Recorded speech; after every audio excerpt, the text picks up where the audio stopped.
Welcome to the Girl Conductor podcast. I am Maria A. Ellis, your Girl Conductor, with my friend Brian Owens. What's up, B? What's up? Let me put my ring on. Make sure, since in case my hand gets in.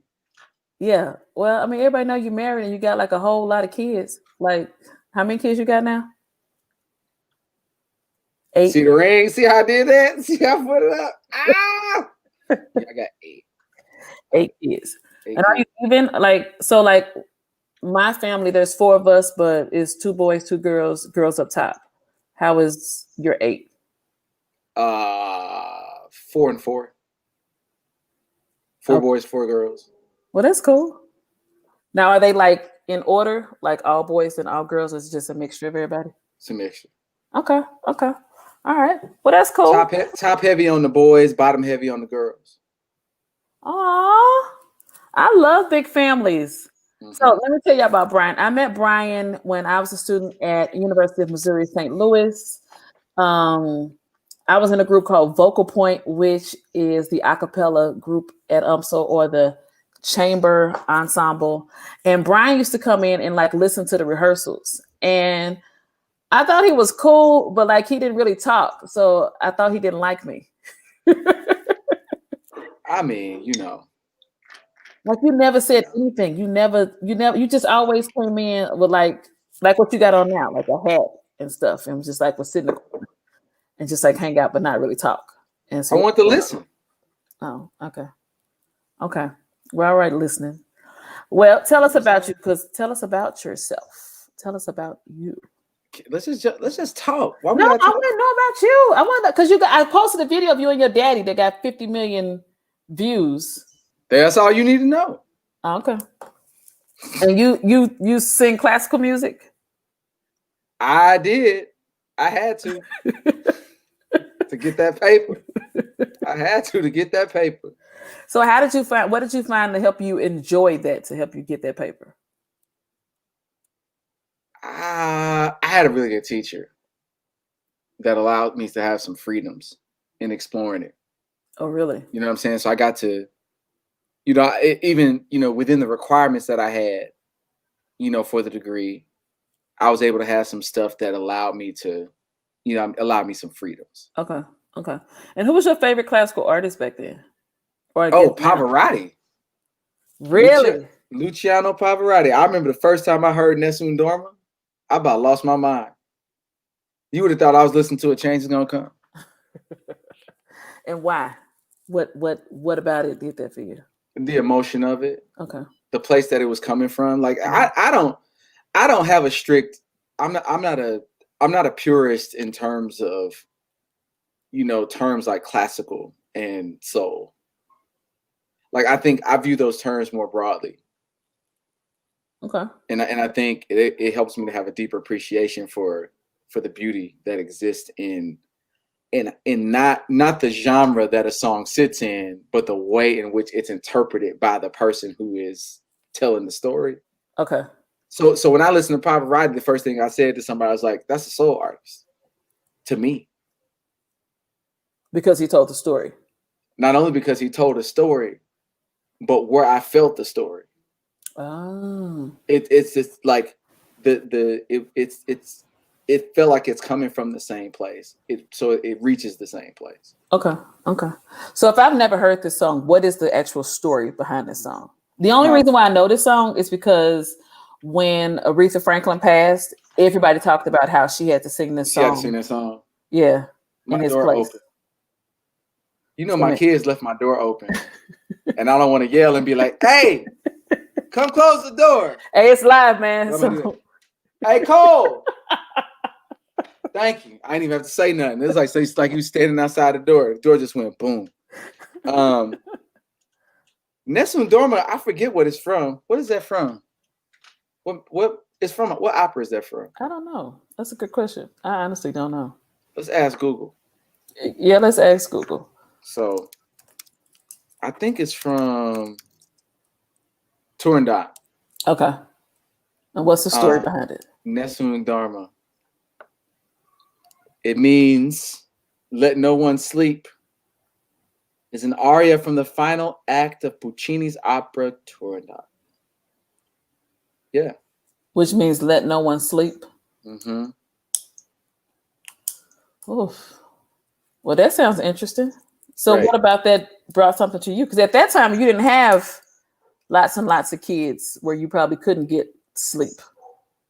I mean, let no one's. I mean, it. Look, here was the beautiful thing about it.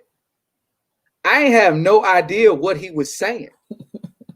He's an Italian, like, and I had no idea what he was saying, and it didn't matter because you just felt it.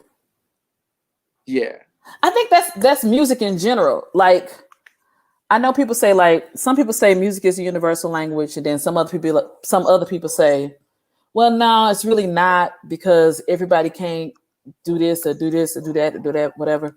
But I think everybody really can, because like a lot of opera stuff, I had no clue what they were saying, but I just like how it felt. You know what I mean? Like when I listened to Dido's Lament, When I'm Laid in Earth or whatnot, when I went back and just watched the entire opera, like I had no clue what was going on, because I couldn't really understand what they were saying, even though they were singing in English. I couldn't understand it, but I just felt good about it. Like I felt like this is something I really wanted to learn more about, and probably find an interpretation so I can actually read what was going on in the song. Yeah. So yeah, how did I like it. I'm sorry. I mean, I don't have a problem with it.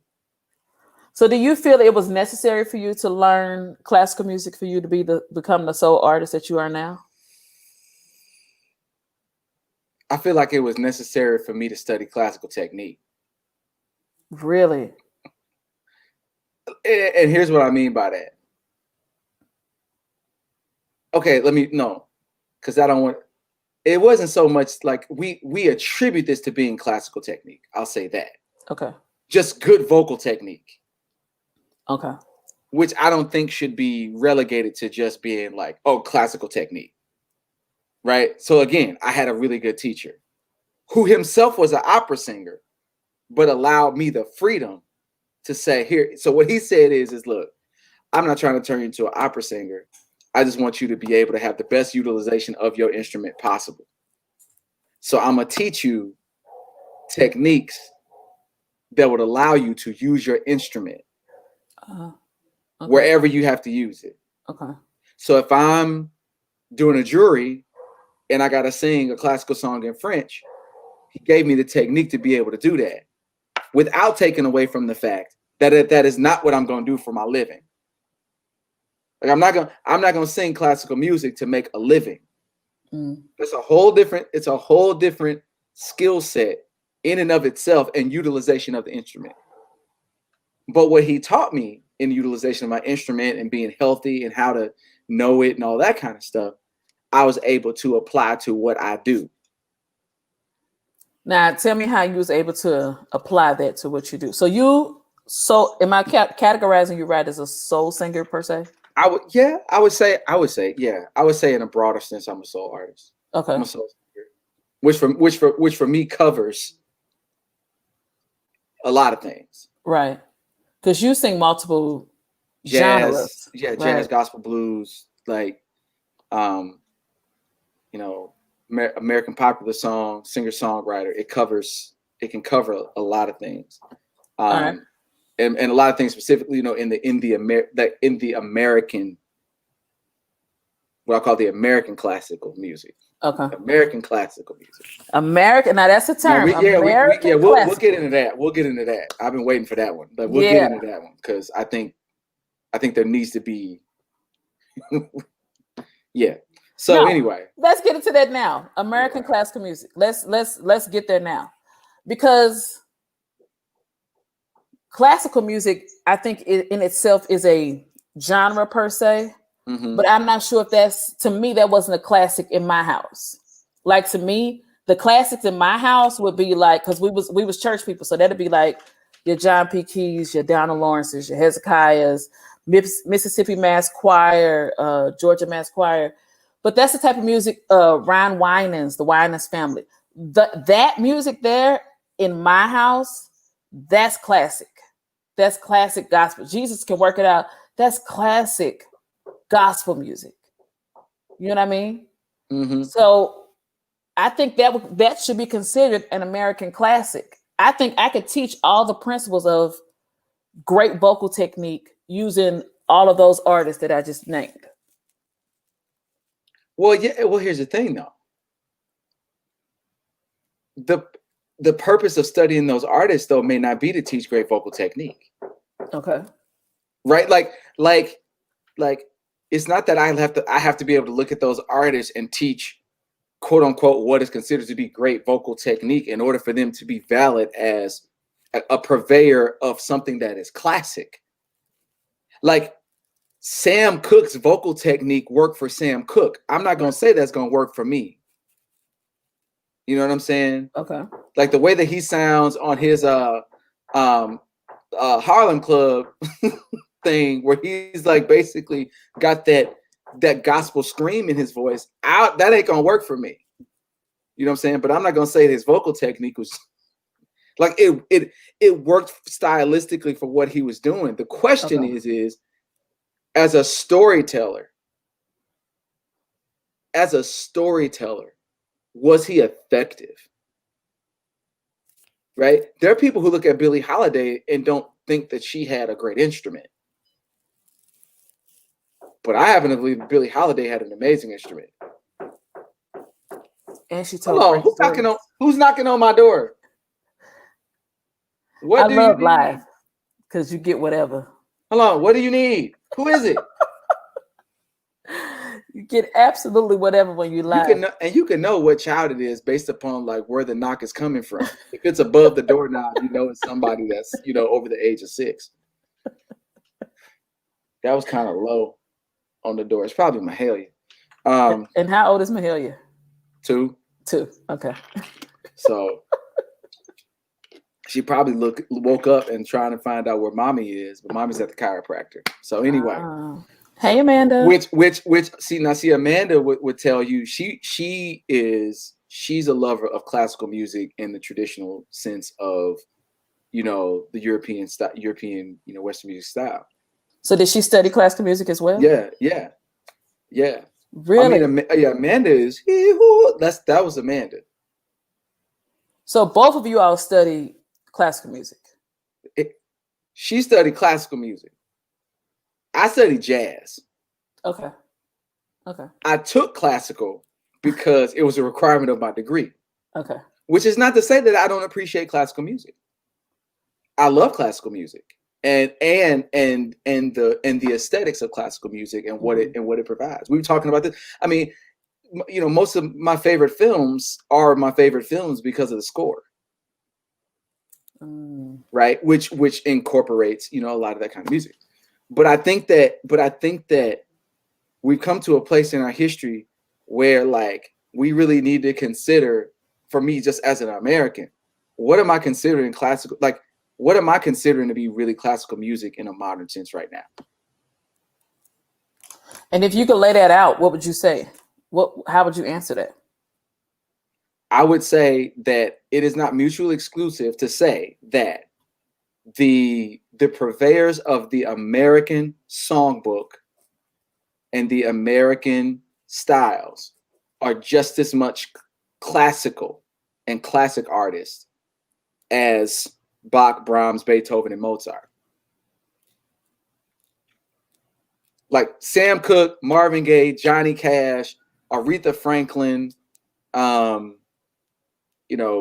Judy Garland. I mean, you got all these people who are purveyors of this American popular song, jazz, soul, blues, rock and roll, Chuck Berry. Like that music on some level has to be revered and recognized in its own right as classical, as classic. And here's the thing, and it should be studied as such. And to me, that's the biggest. That's where the line of demarcation is. It's like we study classical music. We do all the other kinds of music. Wow.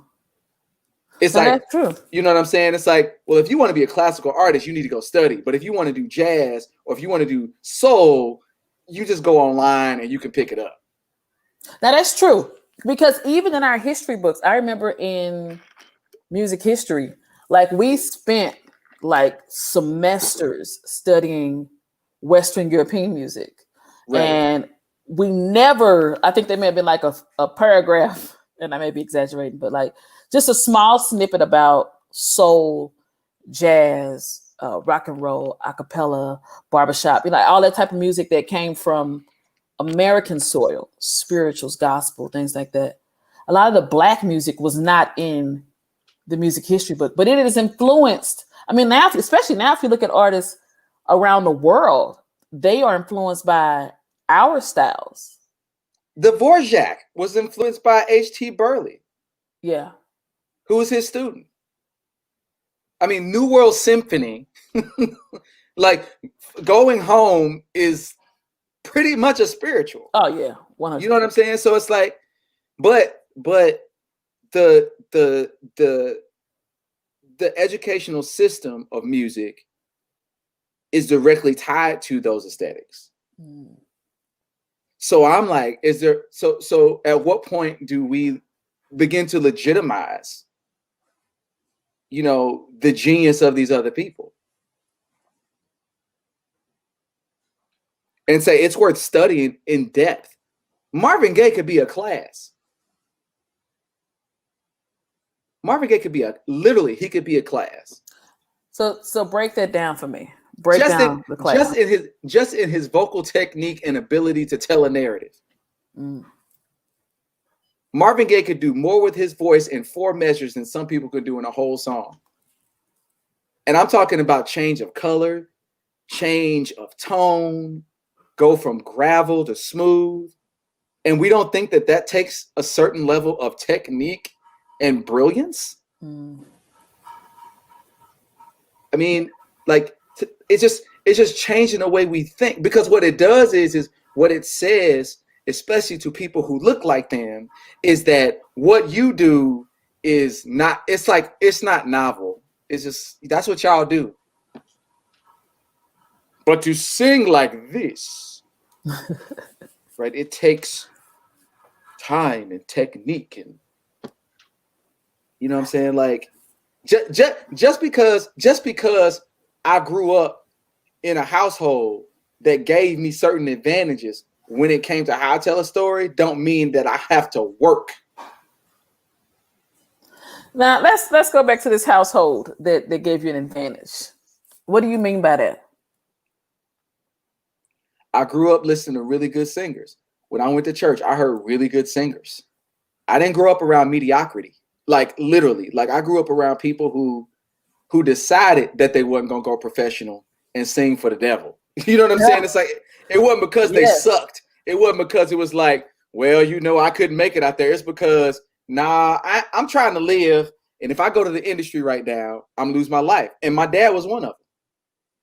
And your dad is featured in the video with you, right? Yeah. My dad is ridiculous. My dad, when my dad was my age, when my dad was younger, my dad was stupid. Like, his voice was stupid, right? But like, when you grow up around that, it can be easy to take it for granted. And even among you know, people of color and people who are the purveyors and creators of this music, we take it for granted because we see it all the time. That's true. That's true. You know what I'm saying? But I think for us, I think it's natural. So we don't know anything different. Like, I thought, for me, for somebody to play something by ear, I thought that was a skill that everybody had, because that's what I saw growing up. That's what the people at church did. All of the great musicians that I knew at church. Right. They all just played by ear. So I thought that was natural. I didn't learn until I actually studied music that wasn't a natural skill. I mean, meaning that wasn't a skill that everybody could do. I'll say it that way. There wasn't a skill that everybody had. My kids think everybody can harmonize. Because they walk around the house doing it, and because you have artists coming in, I guess. Is that why? They just think, like, they think everybody. Oh, the fact that I have that when they were my oldest 3, when they were like 5, 7, and 9, that they could sing 3-part harmony. To them, it was just like, oh, well, you know. I can call them in here right now. We can and sing the root of a chord, and they'll finish it. Do it. Can you do it? They're not all here. I don't think they're all here. Ella can harmonize anything. My daughter Ella, she's an alto. She's like a natural alto. I could start singing something and she'll find the harmony. Well, they think, well, everybody can do that. And I'm like, no, everybody can't do that. But see, because things can become inherent, whether it's nurture or nature, because you grow up in it, you know, or people feel like you're born with it or you're gifted with it. Because of that, you have two different paradigms that exist. Number one, you have people who downplay it. Right? You have people who say, well, you know, among themselves, oh, it's not that big of a deal. Everybody can do that. Right? And then you have, in the educational space, you have people who downplay it because it's like, well, you know, you're going to have to nurture that into something else. And I think that there needs to be this middle ground of saying, yeah, you should nurture what you have, but you shouldn't downplay it either. Do you think people downplay it because they can't do it? I think you can have some historical legitimacy to that kind of argument. You got somebody in the room. I love it. It's all good, man. I'm just on the podcast. You know.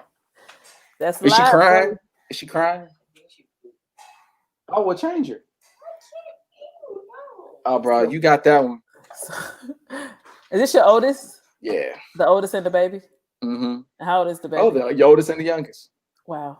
How old is the baby? 5 months. She's 5 months, 6 months. Oh, wow. Okay, so you got a baby that's pretty new. I do. Wow.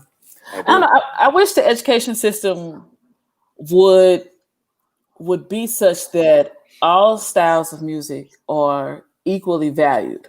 Like there's no hierarchy for learning music. Right. You know what I mean? Right. And so somebody like me who has a gospel background, if I could have learned music theory through gospel music, I probably would have caught on to it a lot quicker than learning it through classical music because that's not my background. Right. So to me, I was trying to learn two worlds at one time and get graded on it. Right. You know. But I think you see that in people like Donny Hathaway. Donny Hathaway to me was the perfect mix of all things. like he grew up in the church. He studied just beyond just the instrument, like orchestration. Like he had a great understanding of the technical aspects of music without losing that nurtured, gifted ability to interpret on a level that touches a person's soul. Okay. You know what I'm saying? So it's like it was almost like if you put his chart in front of Donnie, he'd read it down cold. But if you just put him with a group of church musicians, he'd go to town and he'd be the first one that's just playing stuff and people are going, whoa, hey, what's that? That's and cool. See, to me, we need a generation of musicians that can do that. That can speak all the different languages. It's like, you know, we live in a country now where you have multiple languages that exist. If your children had the option to learn all these different languages, it only enhances their ability to tell narrative. Right. So like, it's like I tell him, this one back here all the time that want to be a producer, I'm like, bro, you need to get really good at the piano. You're taking piano, get good at the instrument. Know what that stuff is, because it's going to enhance what you naturally do. Yeah. Like they naturally hear stuff, they naturally feel stuff, but when you learn why it's happening, and you can notate it, it just means when you go in and have a conversation with people, you can be more fluent. Right. And speak more languages. Yeah. And it saves time. It makes it more efficient. Yeah. You're not sitting there, somebody saying, so what you want? And you like, Make it do this.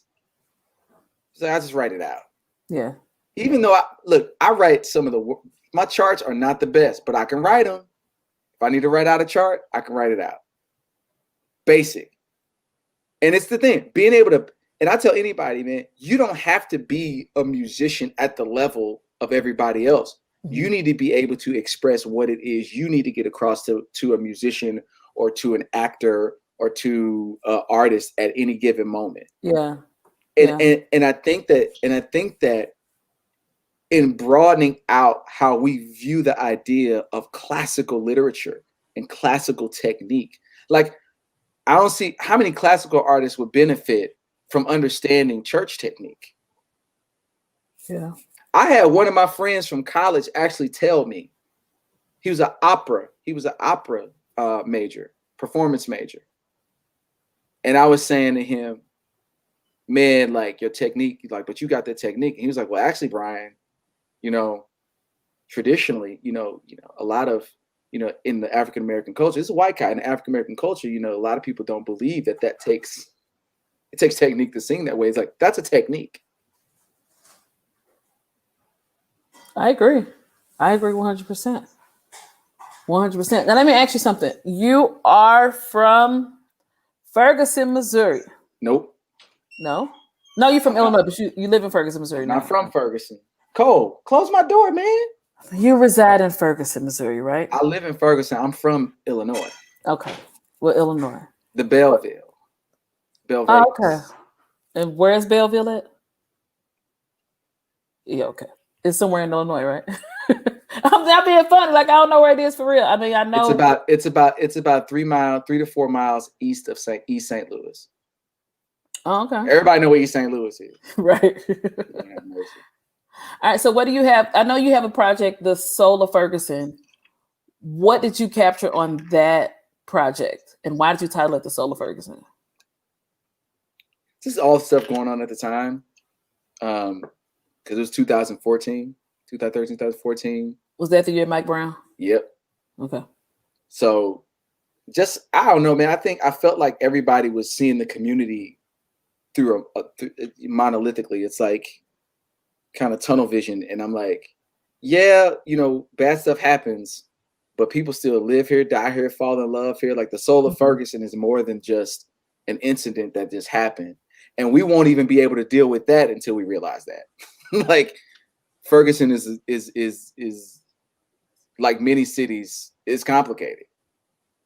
I think everywhere in the world is complicated now. I mean, especially after what happened last week, I think anywhere you got human beings is complicated. That's true. Yeah. That's what I'm saying? And I think too, that's why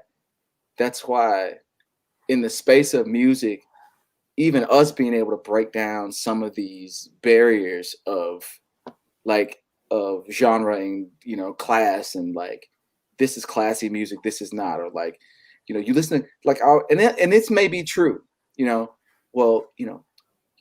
classical music makes people smarter. Oh, I've never heard that.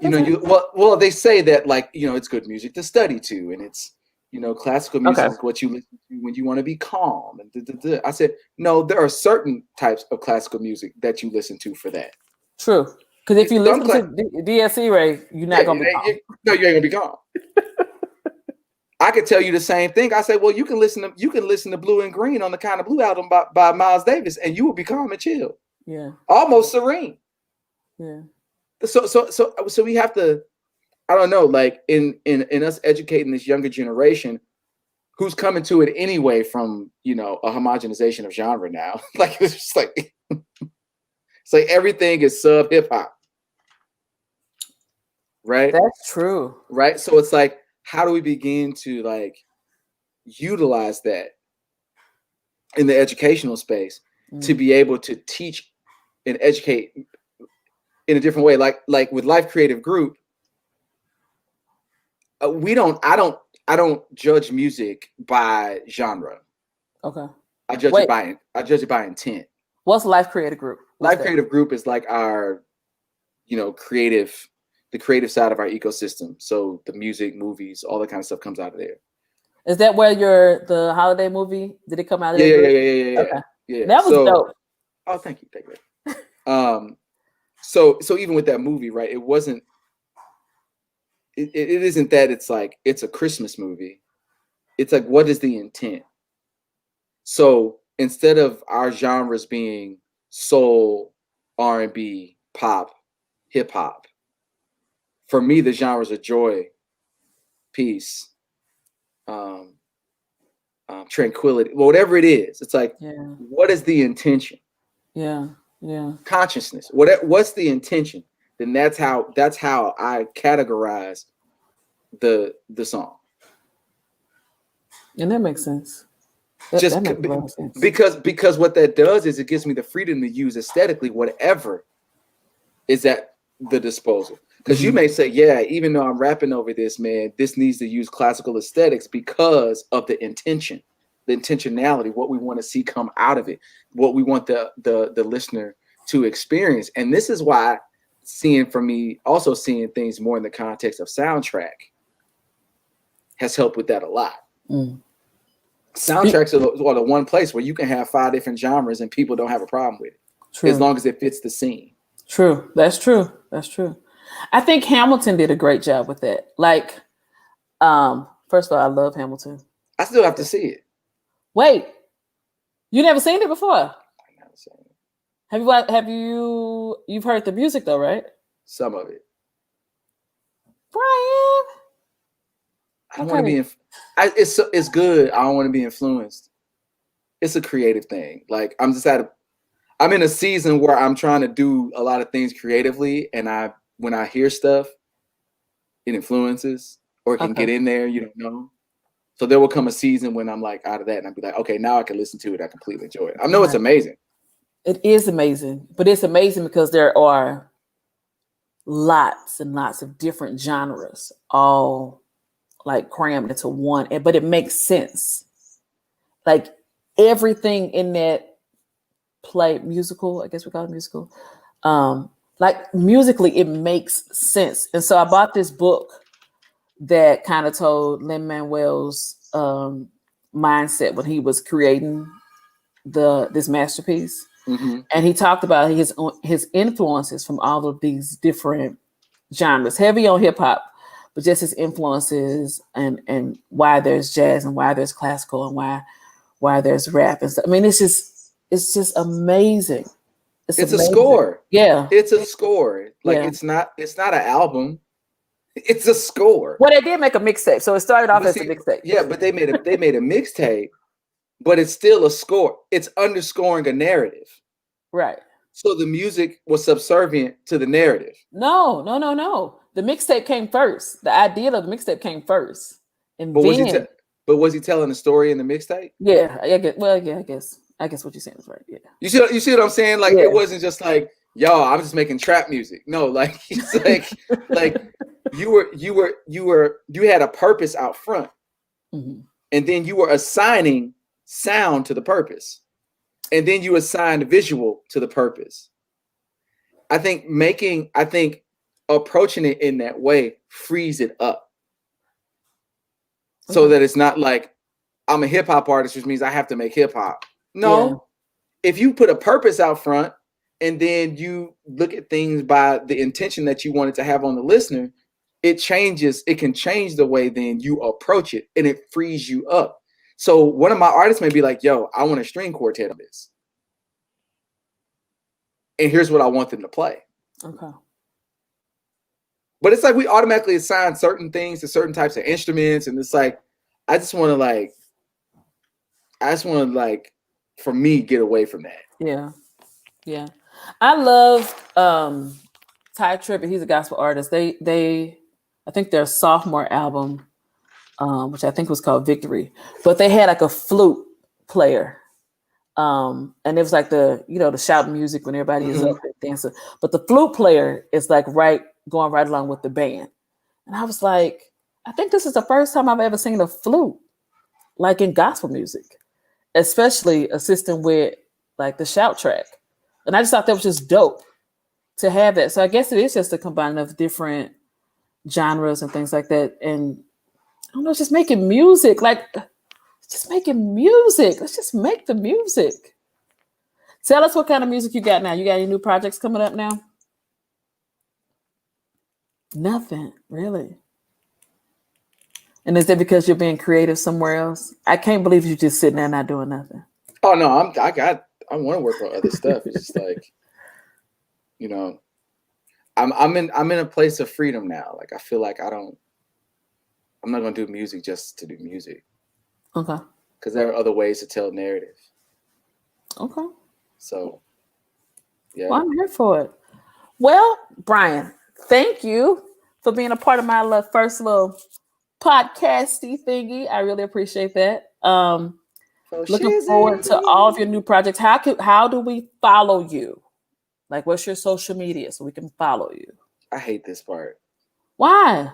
I don't know, man. You got to tell people because I just like having a conversation with people and then being like, it was good, like just being here, just like talking to y'all. It is good, but I want to keep up with you. Brian Owens Soul. Brian Owens Soul. It's everything. Brian Owens Soul. lifecreative.org /Brian Owens Soul, YouTube /Brian Owens Soul, Facebook Brian Owens Soul, Instagram Brian Owens Soul. Everything's Brian Owens Soul. See, now people may want to go follow you at Brian Owens Soul and see what else you got coming up. I do appreciate it. Hey, thank you for checking out the Girl Conductor podcast live with my first guest, Mr. Brian Owens. Just want you to know that on tomorrow, please tune in to Bach and Beyonce on Classic 107.3 at 4 p.m. No, my show comes on at 8 p.m. Yeah. Bach and Beyonce is on at 8, right? Double fours at 8 p.m. I will also post the SoundCloud link. If you can't catch it live, you can also download it and listen to it when you want on SoundCloud. Follow me on my social media, which is at GirlConductor on all platforms, including Clubhouse. Brian, you just got on Clubhouse. So we should talk about that. I mean, we're out of time, but at some point we should talk about that. I love Clubhouse. I haven't delved into it. It's going to take me a couple months. Okay. It may be different in a couple months because right now it's still in beta mode. So maybe different by then, but I don't know. I love it. I don't even know what beta mode means. Meaning it's not, if you got an Android, you can't get on yet. Tell people they need to repent. Come on over. And you gotta have an invitation. So it's not open where like everybody can join. You have to have an invitation. But everybody gonna invite somebody. You know how that works. Yeah. I mean, it was interesting, the conversations that I'm like, people just talking, and this is like a conversation you can peep in on it. And then leave quietly. Yeah. Right. So yeah, check us out on our social media, Brian Owens Soul and at Girl Conductor. See you next time. Thank you for joining me and wait, before we go, Brian, forgot to tell you, I am offering a PD session next week. It's called the Black History PD session, where we are talking Black history. Wait, that's the name of the session? That's the name of it. The Black History PD session. You want to know why it's called that? Because I just want to talk like authentic Black history and not like slavery and oppression and us overcoming. No, Black people are so much more than that. Yes, you should have called it the real Black. The real Black. But I want people to come to the session because not only will I be talking authentic Black culture, but I'm giving out unit lesson plans and warm-ups and brain breaks and just material. So you come to the session and you leave with enough material to get you through all 28 days, which is why it's $28. So you can find that link on girlconductor.com. But thank you so much for your time. I do appreciate it. And you all have a wonderful day. Bye.